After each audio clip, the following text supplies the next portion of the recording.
Hello, dear sisters. So, some of you have asked me about my birth experience, and I felt like the best way to do it would be to record a little video. I'm doing it in English, and I hope some of my Brazilian friends will be able to understand as well.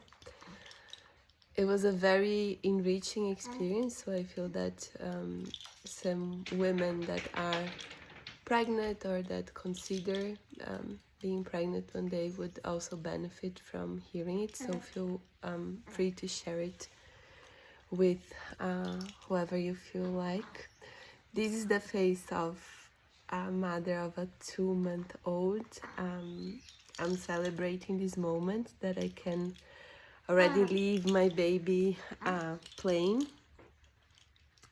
by herself while recording. She loves to hear my voice, and she also really loves this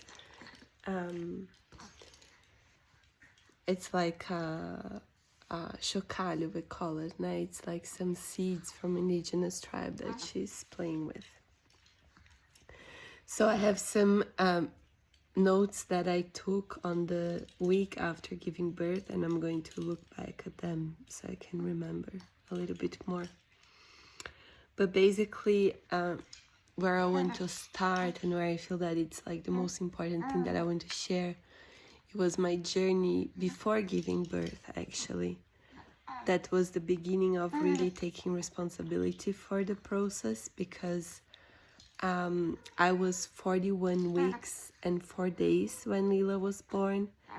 And even though I had a very natural birth-oriented doctor that was with me,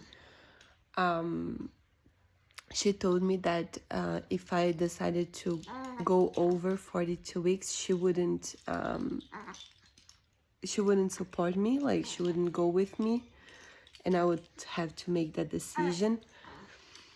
I was feeling, since 39 weeks, I began feeling every day some very precise movement of my body. Like I felt my sacrum open, I felt some contractions. Like I was feeling that every day my body was really getting prepared, and I was feeling more energized every day. So I was walking a lot, like 1 hour a day, and doing lots of stretches and singing and processing a lot of emotion that I had around giving birth. Like for me, up to that point, it was a very emotional experience. Like I would think of seeing my daughter and I would cry like crazy. And I felt that this was really preparing me, like maturing me to be ready for birth. I wasn't feeling ready yet. When I thought of birth, I still felt like, like I'm not ready, you know, like I need some more time. And that was precisely what I needed. So like, it was a very deep process to begin validating my intuition and this inner communication, because that was what really helped me in the birth experience. So yeah, I decided to really trust my body, and I had some friends that really supported me, like some friends that are doulas, that are mothers that gave birth in this way. And like in this way, I mean of really not putting any interference, that really supported me with their words. Also to have the courage to talk to my doctor, and tell her I didn't want to have this intervention of she does like this very, it's the most natural way of inducing birth, that she places her hands inside of the vagina, and then she like releases the placenta from from another tissue there, so that it's more soft, and this begins the process of contraction, or invites the process of contraction. And even though it is a natural way of inducing labor, what I've heard about it is that it can accelerate the contractions and actually cause more pain. And I was feeling this very genuine trust of the, like, I had this picture now of like a wave that goes up and then goes down. And I was feeling that we were going up, and I had the intuition that if I rushed the process, I would end up with a lot of pain because my body wouldn't be ready. Like, it would dysregulate this very complex interconnection of parts of my body and my brain and my spirit and the cosmos that needed to be in perfect synchronicity for the birth to process, for the birth to happen in the most natural way. Like, what I was aiming for was really a fluid process of birth, you know, that I could trust that everything was on its way, that I could trust that there was this intelligence working. And it was really a very tough journey these 2 weeks before, but going through it made me really had the power, the courage to cross the birthing experience.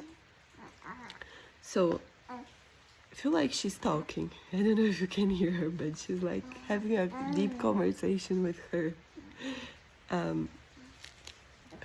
toys. So what I wrote is that on the day you were born, I was 41 weeks and 4 days. I had just one more day before your doctor would do this intervention, or I would have to follow without her accompaniment. I woke up one day before, 41 weeks and 3 days, as always at 3 in the morning. That was the time I had so much pain and reflux, like I had always to stand up when I was pregnant. And I went out of bed with my partner. I went up to meditate. And on this day, I had this intuition tell me that I needed to talk with my yoni. That was her who was going to open the paths for my daughter to arrive. And I placed my hands very softly, very relaxed in front of my yoni and my womb.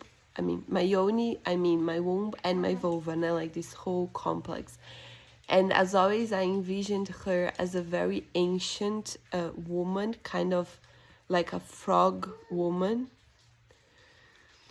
And then I felt already quite emotional, like in this state of reverence for this very ancient and like psychedelic portal that we carry inside of us. And I asked her permission for the coming of Lila. I slept after that. It was very simple.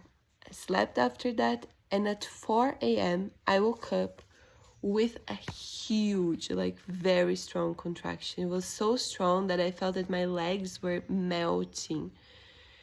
And I began moving my hips, and I really began feeling like a mermaid.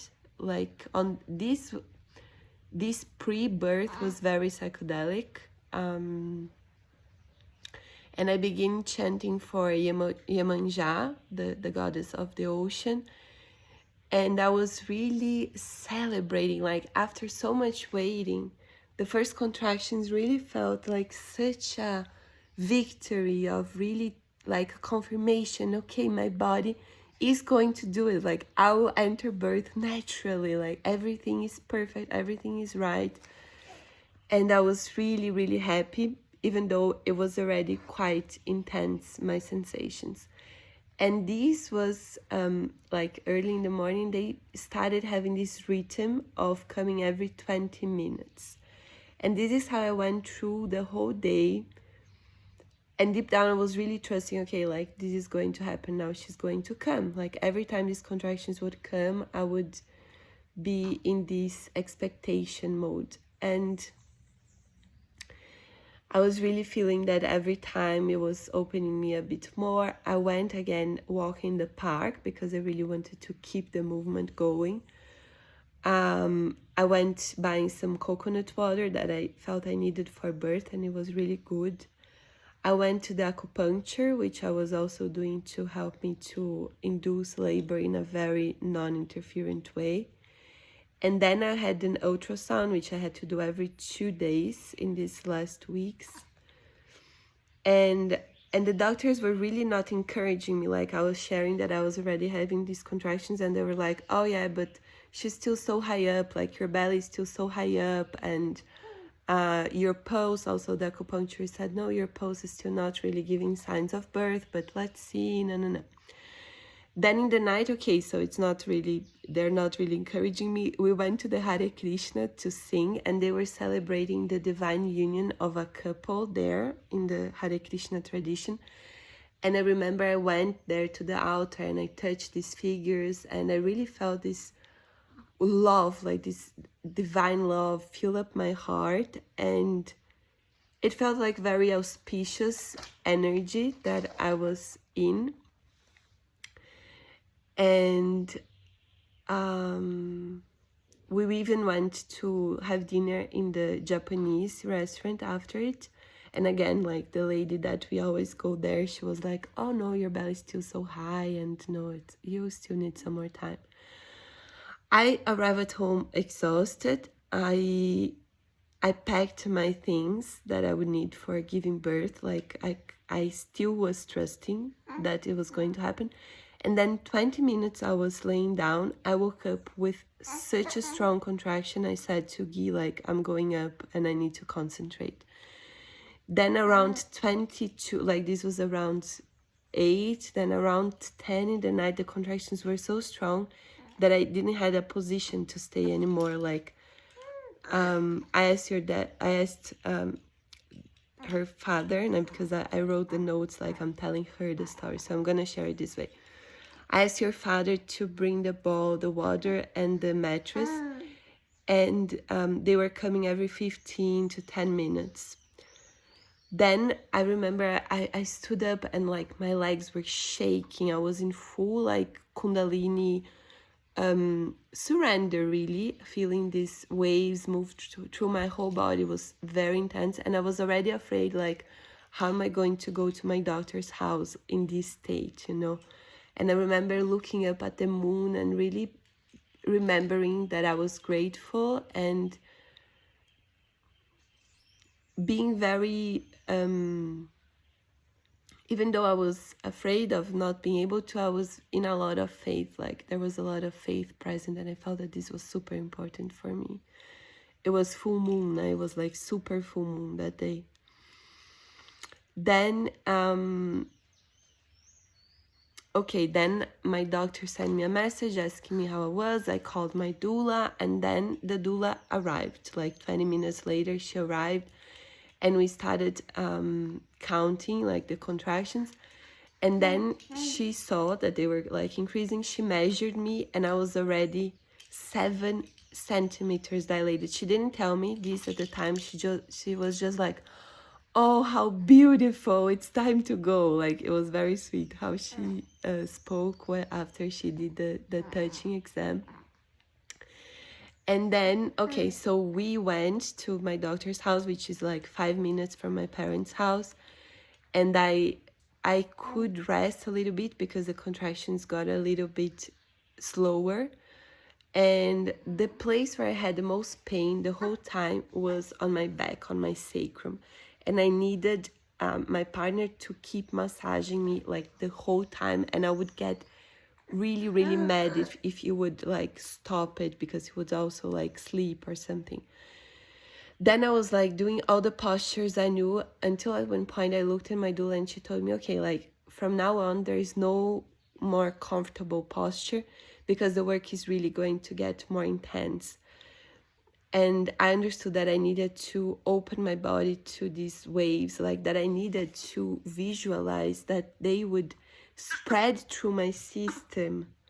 Oh, okay, I'm going to do a pause because the baby now is tired, looks like, of waiting.